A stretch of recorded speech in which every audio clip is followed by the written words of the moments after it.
저희 집은 빌라인데 제가 군대에 있을 때 옆집에는 딸 둘을 키우는 40대 초반 아주머니가 살고 계셨어요. 아줌마는 돌싱이셨고 공장에서 작업 반장을 하고 계셨는데 복학 전에 방황하던 제게 아르바이트 자리를 소개해 주셨죠. 바로 아줌마가 다니시던 공장이었어요. 그곳은 주로 육가공, 선별, 가공 및 포장 등을 하는 곳이었는데 집이랑 거리도 괜찮고 근무 시간이 좀 길긴 했지만 나름 이름 되면 다 알만한 회사여서 괜찮겠다 싶어 일을 시작하게 되었어요. 옆집 아주머니와는 일하는 부서가 달라서 자주 마주치진 않았지만 오다 가다 얼굴을 보면 반갑게 인사하며 지냈어요. 처음엔 관심도 없었고 그냥 동네 아줌마라고만 생각했죠. 공장에는 저와 말동무를 해줄 30대 초중반의 노처녀 누나들과 이씨 아주머니들이 많아서 옆집 아줌마가 이성으로 느껴질 일은 전혀 없었거든요. 적어도 그 일이 있기 전까지는요. 저는 가까이 지내는 누나가 한 명 있었어요. 매일 밥도 같이 먹고 커피도 늘 함께 마시며 저를 아주 아껴주셨죠. 그녀는 저와 같은 라인에서 일하는 35살 정숙 누나였는데 제가 좋아하고 있었어요. 얼굴은 평범했지만 몸매가 정말 환상적이었죠. 평소 타이트한 청바지를 자주 입고 다니셨는데 제가 이제껏 본 뒷모습 중에 정숙 누나만큼 견줄 만한 사람은 솔직히 말해서 가수 설현 정도였어요. 대한민국 남자라면 다들 아시죠? 설현의 SK텔레콤 광고판, 크롭탑과 스키니진, 베이지색 하이힐을 신고 뒤돌아 서 있는 뒤태.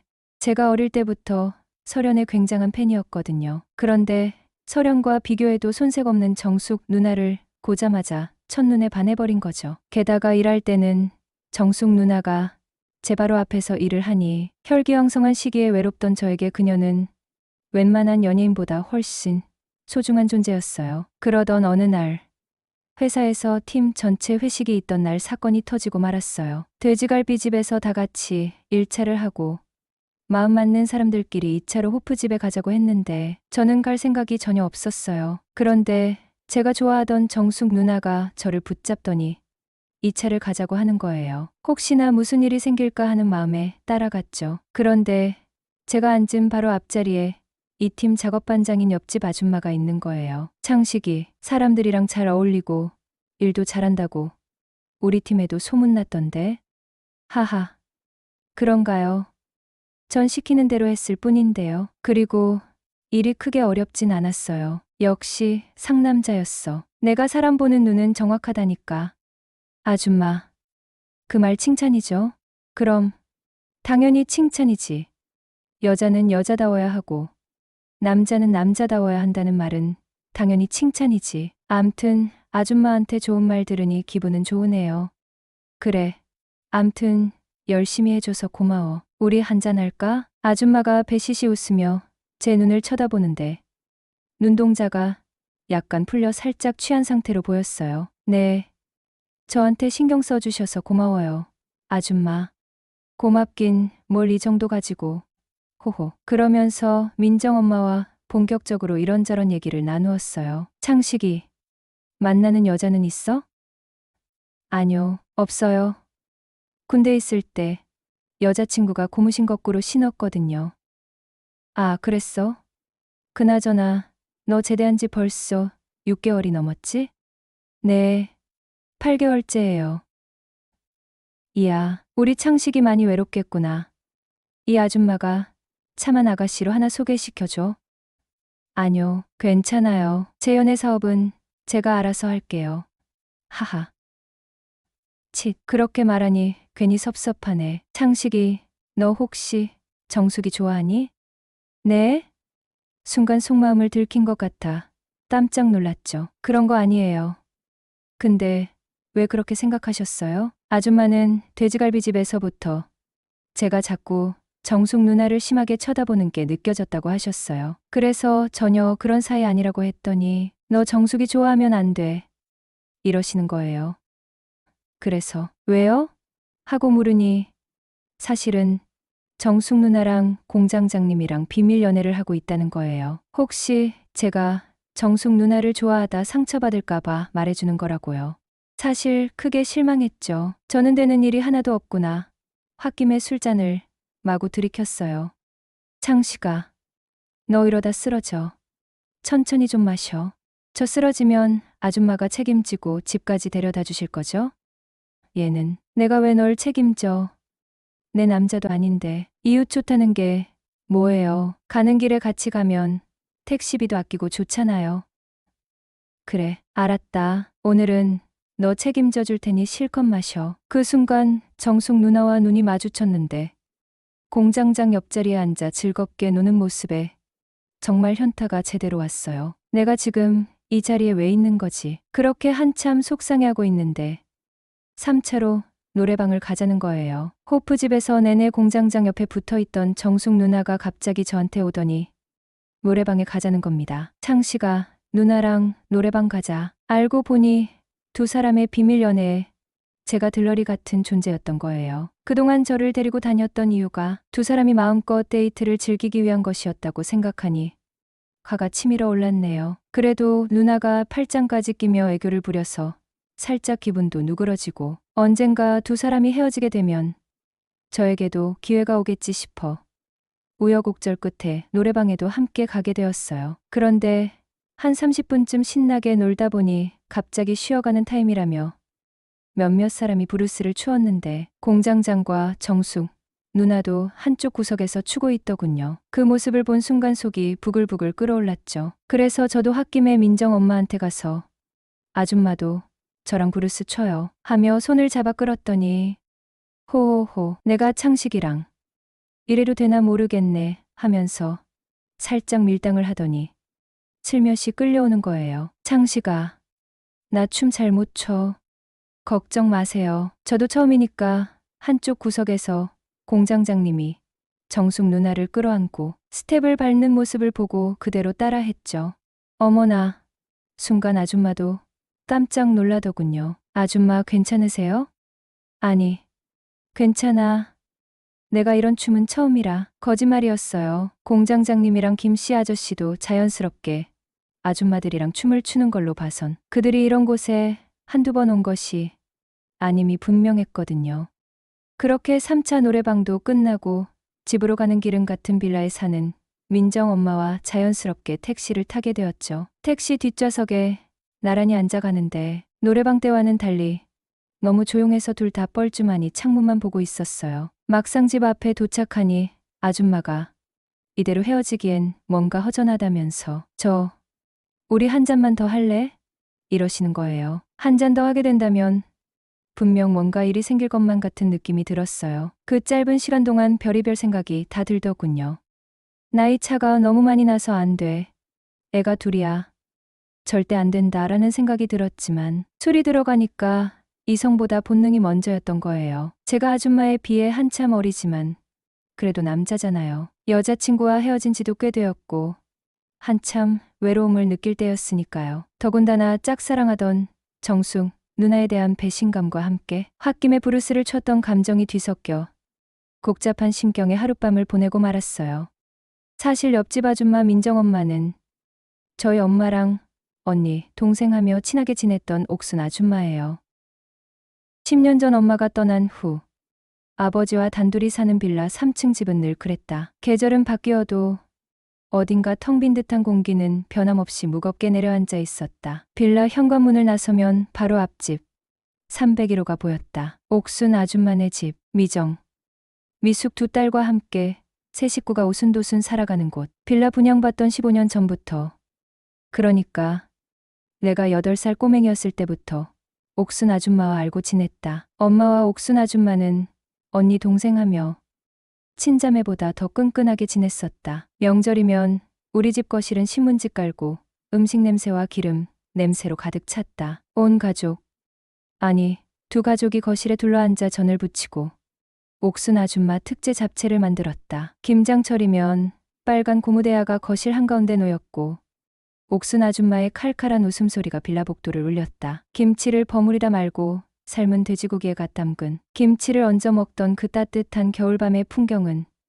이제 빛바랜 사진처럼 희미하게 남아있을 뿐이다. 8년 전 엄마는 암으로 갑작스럽게 세상을 떠났다. 마지막 순간까지 엄마는 옥순 아줌마를 찾았다. 옥순아, 우리 창식이 우리 창식이 좀 잘 부탁해. 가느다란 숨을 몰아쉬며 옥순 아줌마의 손을 잡고 했던 그 마지막 부탁. 유언과도 같았던 그 말 한마디 때문에 옥순 아줌마는 엄마가 떠난 후 더욱 살뜰하게 우리 집을 챙겼다. 밑반찬은 물론이고 가끔씩은 집안 청소까지 도맡아 했다. 마치 엄마의 빈자리를 채우려는 듯 옥순 아줌마의 손길은 따뜻하고 헌신적이었다. 적어도 겉으로 보기에는 그랬다. 하지만 옥순 아줌마와 우리 가족 사이에 드리워진 미묘한 그림자를 감지하기 시작한 건 사춘기에 접어들 무렵이었다. 아버지는 엄마를 잃은 슬픔에 잠겨 말 수가 줄었고 집안 분위기는 늘 무겁고 어두웠다. 그런 아버지 곁을 옥순 아줌마가 맴돌기 시작했다. 처음에는 엄마 친구로서 아버지를 위로하는 거라고 생각했다. 하지만 시간이 지날수록 두 사람의 관계는 어딘가 수상쩍게 느껴졌다. 어느 날 밤, 늦게까지 학원에 있다 집에 돌아오는 길이었는데 빌라 복도는 어두컴컴했고 301호 옥순 아줌마네 집 현관문은 굳게 닫혀 있었다. 우리 집 문을 열려고 비밀번호를 누르려는 순간 301호 현관문이 열리는 소리가 들렸다. 무심코 고개를 돌린 순간 내 눈을 의심했다. 옥순 아줌마 집에서 나오는 사람은 다름 아닌 아버지였기 때문이었다. 아버지는 굳은 표정으로 주변을 두리번거리더니 서둘러 자기 집으로 들어갔다. 순간 온몸에 소름이 돋았다. 아버지가 왜 옥순 아줌마 집에서 나오는 거지? 그것도 밤늦은 시간에. 옥순 아줌마네 집 비밀번호는 어떻게 알고 있는 거지? 머릿속은 온통 물음표로 가득 찼다. 그날 이후 나는 예민한 사춘기, 소년 특유의 날카로운 촉으로 아버지와 옥순 아줌마의 관계를 예의주시하기 시작했다. 몇 번 더 수상한 장면들도 목격했다. 아버지가 옥순 아줌마 집 앞에서 서성이거나 옥순 아줌마가 우리 집 현관 비밀번호를 누르고 들어오는 것을 본 적도 있었다. 두 사람이 몰래 만나 속삭이는 모습, 어색하게 시선을 피하는 모습은 단순한 이웃 사이라고 보기에는 석연치 않았다. 옥순 아줌마는 홀로 두 딸을 키우는 싱글맘이었다. 이혼 사유는 정확히 알지 못했지만 옥순 아줌마의 입에서 흘러나오는 남편 이야기는 늘 부정적이었다. 무책임하고 가정에 소홀하고 심지어 폭력적이었다는 둥. 옥순 아줌마는 전 남편에 대한 깊은 원망을 품고 있었다. 그런 옥순 아줌마에게 아버지는 어떤 존재였을까? 사춘기 시절 나는 아버지와 옥순 아줌마의 수상한 관계를 도저히 이해할 수 없었다. 엄마에 대한 배신감, 아버지에 대한 실망감, 그리고 옥순 아줌마에 대한 복잡한 감정이 뒤섞여 혼란스러웠다. 엄마가 그토록 믿고 의지했던 옥순 아줌마가 엄마가 떠난 자리를 아버지와 함께 채우려 한다는 생각에 혐오감마저 느꼈다. 어린 마음에 질투심 비슷한 감정도 느꼈던 것 같다. 엄마의 빈자리를 다른 여자가 차지하는 것도 싫었고 아버지의 관심을 옥순 아줌마가 빼앗아가는 것도 싫었다. 그때부터 옥순 아줌마와 거리를 두기 시작했다. 옥순 아줌마가 반찬을 들고 찾아오면 어색하게 감사 인사를 하고 방으로 들어가 버렸다. 옥순 아줌마가 말을 걸어도 건성으로 대답하거나 아예 무시하기도 했다. 옥순 아줌마는 그런 나를 안타깝게 바라보며 창식아, 왜 그러니? 무슨 일 있니? 하고 물었지만 나는 차갑게 고개를 돌렸다. 옥순 아줌마는 더 이상 묻지 않았고 그 후로 우리 집을 예전처럼 살뜰하게 챙기지는 않았다. 어쩌면 옥순 아줌마도 내가 자신을 불편하게 생각한다는 것을 눈치챘는지도 모른다. 시간이 흘러나는 20살이 넘었고 옥순 아줌마와 아버지의 관계에 대해서도 더 이상 깊게 생각하지 않게 되었다. 아버지와 옥순 아줌마는 여전히 빌라 앞집, 뒷집에 살고 있지만 예전처럼 왕래하는 모습은 거의 볼 수 없었다. 어쩌다 복도에서 마주치면 어색하게 목례를 하거나 짧은 안부 인사를 주고받는 정도였다. 이후 아버지에게 새로운 여자가 있다는 걸 알았고 두 사람의 인연도 진작에 끝났음을 눈치챘을 때쯤에는 옥순 아줌마 역시 우리 집과 왕래를 전혀 하지 않았다. 문득 사춘기 시절 옥순 아줌마를 괜스레 피했던 이유가 어쩌면 질투였을지도 모른다는 생각이 머리를 스쳤다. 엄마의 빈자리를 채워주던 따뜻한 옥순 아줌마의 관심을 아빠에게 빼앗겼다고 느꼈던 건 아니었을까? 어린 마음에 질투심이 싹터 자신도 모르게 아줌마를 밀어냈는지도 모른다. 하지만 만취한 밤, 새벽녘 택시 안에서 우리는 서로에게 이성적인 끌림을 느끼고 말았다. 어쩌면 그녀에게 나는 한때 사랑했던 아빠를 대신하고 나는 짝사랑하던 정숙 누나를 그녀로 대신하고 싶었는지도 모른다. 창식아, 우리 한 잔 더 할까? 술 기운 때문인지 아니면 다른 이유인지 알 수 없었지만 그 순간 심장이 두근거렸다. 한 잔 더. 라는 말은 단순한 술자리를 넘어선 어떤 의미를 담고 있는 듯했기 때문이었다.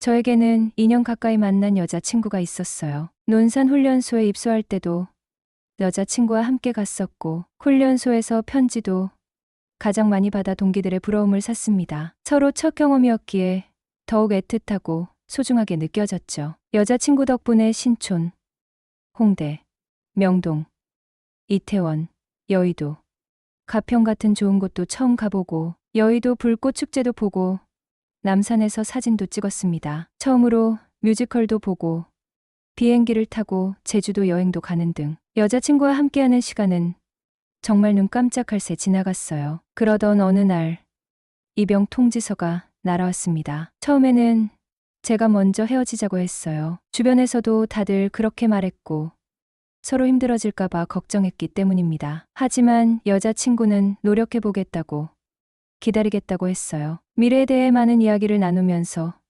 서로에 대한 애정이 생각보다 깊다는 것을 깨달았고 여자친구의 기다린다는 말을 굳게 믿고 군대에 갔습니다. 군대 초기에는 여자친구와 전화통화를 정말 많이 했습니다. 선임들의 눈치를 보고 혼나기도 했지만 여자친구 목소리를 듣고 싶었거든요. 군 생활의 유일한 낙이었으니깐요. 한 달에 2번 정도 여자친구가 면회를 와서 외박도 나가곤 했어요. 이 모든 게 상병 때까지는 모든 것이 좋았습니다. 그런데 어느 순간부터 여자친구가 복학생 오빠들과 친해지기 시작했어요. 가끔 술도 마시고 밥도 먹으러 다닌다는 이야기를 들었고 늘 어떤 남자와 함께 있다는 것을 알게 되었습니다. 그러다 락 페스티벌도 그 선배와 함께 다녀왔다고 했어요. 처음에는 그러다 정분난다. 남녀 사이의 선후배가 어디 있냐며 걱정했더니 여자친구는 3살이나 많은 아저씨고 친오빠처럼 친한 것뿐이라 그런 일 없을 거지라고 했습니다. 하지만 시간이 지날수록 여자친구는 제가 전화하면 귀찮아하고 빨리 끊으려고 했어요. 이후 자주 말다툼을 하게 되면서 서로 점점 지쳐갈 때쯤 불길한 예감이 들었습니다. 혹시 그 선배랑 바람이 난 건 아닐까? 며칠 안에 여자친구가 헤어지자고 할 것 같다는 안 좋은 느낌이 강하게 들었습니다. 역시나 여자친구는 얼마 못 가 먼저 헤어지자고 했어요. 그 오빠가 자기를 좋아한다고 고백했는데 그 오빠는 자기 스타일도 아니고 마음에도 없다고 했어요. 그냥 저를 기다리는 것이 너무 지치고 힘들어서 헤어지는 것이라고 했습니다. 솔직히 입대하고 여자친구에게 미안한 마음이 컸어요. 옆에 있어주지도 못하면서 투정만 부리고 힘들다고 주말마다 면회 와달라고 했던 것이 마음에 걸렸거든요. 이대로 놓아주는 것이 그녀를 위한 길이라고 생각했고 헤어질 때도 그렇게 말했습니다. 그동안 정말 미안하고 고마웠어. 그리고 진심으로 사랑했다. 란 말을 남기고 이별했습니다. 그렇게 남은 군 생활을 무사히 마치고 제대했는데 어느 날 소식을 듣게 되었어요. 여자친구가 그 남자와 이미 오래전부터 사귀고 있었다는 것입니다. 너무 궁금해서 전 여자친구 페이스북에 들어가 봤더니 만난 지 200일이라고 적혀 있었어요. 저와 헤어지기 전부터 이미 만나고 있었던 것입니다. 배신감에 휩싸여 술만 마시고 PC방에 틀어박혀 게임만 하고 동네 양아치들과 싸움질이나 하면서 힘든 나날을 보냈어요. 그러던 어느 날 동네 양아치들과 싸움이 붙어 파출소에 잡혀간 적이 있습니다. 출장 중이신 아버지를 대신해 옥순 아줌마가 보호자로 와주셨어요. 파출소에서 옥순 아줌마에게 잔소리를 듣고 크게 혼이 났죠. 아줌마는 제 사정을 듣고 잡념을 없애는 데는 단순 노동이 최고라며 자기가 일하는 공장에서 아르바이트를 해보는 것이 어떻겠냐고 제안을 했어요. 복학하기 전에 노트북이랑 스마트폰이나 바꿔보자는 생각으로 아줌마가 소개해준 공장에서 일을 시작했습니다. 그러다 옥순 아줌마와 사고를 치고 만 것입니다. 안 될 줄 알면서도 우리는 서로에게 끌렸고 1년 동안 아무도 모르게 만남을 이어왔죠. 사실 복학하면 자연스럽게 우리 사이도 끝날 줄 알았거든요. 그래서 그냥 불장난 정도로 가볍게 여겼습니다. 정식으로 데이트를 하는 것도 아니었고 서로에게 사랑한다거나 좋아한다는 말을 바라지도 않았으니 옥순 아줌마도 저를 그냥 스쳐 지나가는 인연 정도로 생각했을 겁니다. 더군다나 저희 아버지와도 그렇고 그런 사이였으니 말이죠. 그런데 복학 후에 동아리 후배와 연애를 시작했는데도 옥순 아줌마와 일주일에 최소 한 번 정도는 만나고 있어요. 처음에는 언제든 헤어질 수 있는 만남이라고 생각했지만 정 때문인지 뭔지 모르게 옥순 아줌마와의 관계를 끊는 것이 쉽지 않았거든요. 아니, 사귀는 사이도 아니니 이별이라고 할 것도 없죠. 연락을 안 하면 그만인데 제가 연락을 안 하면 옥순 아줌마에게서 연락이 와서 만나게 되고 아줌마에게 연락이 없으면 제가 궁금해서 연락했다가 만나게 되는 상황이 반복됩니다. 정말이지 저에게 이런 희한한 일이 생길 줄은 꿈에도 생각 못했어요. 그런데 정말로 이런 일이 일어나 버렸네요. 어리석은 자는 방황하고 현명한 자는 여행한다.